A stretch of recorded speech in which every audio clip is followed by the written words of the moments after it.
the situation of my community that is really happening right now. It's not the thing that you see in media, that the Philippines is indeed a beautiful country when it comes to tourist spots, but it's not a decent country when it comes to human and labor rights. Human rights defenders and labor rights activists are being killed in my country. Activists, environmentalists, labor unions, and labor leaders are seen as enemy of the state, which is actually ironic in a country who portray itself as a democratic, as a republic. But seeing what happens to my country, and especially to my community, motivates me that I know that I'm on the right track, fighting for what is right. So I am calling everyone, if it's to be with us, to know that we have all rights and we are all the same in this journey.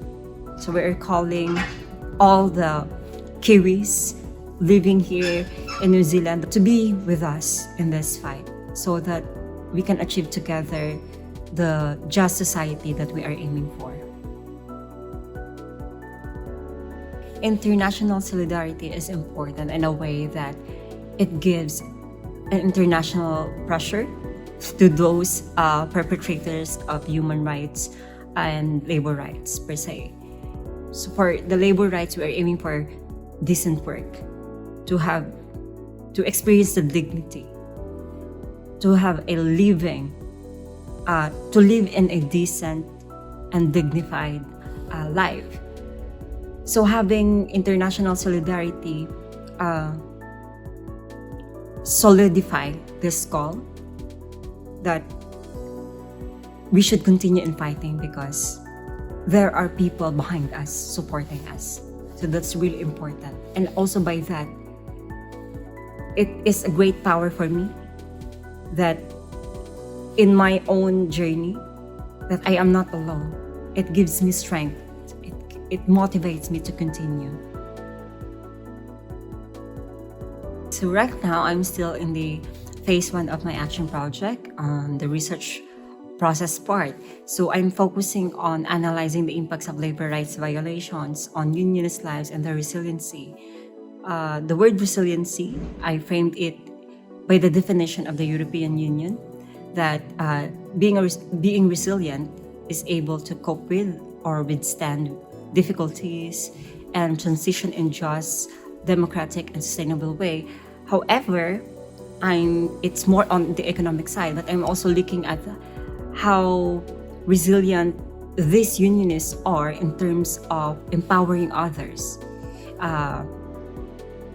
Despite all the challenges that they have been facing, all the threats, are they still able to continue in this journey? Will they still empower another members of the union to continue in their struggle? Because it's a long process. And I really love how Ross Teppet, NZCTU, framed that labor organizing is not a sprint, but it's a marathon. It's a long process. So that's what I'm looking for when it comes to their resiliency.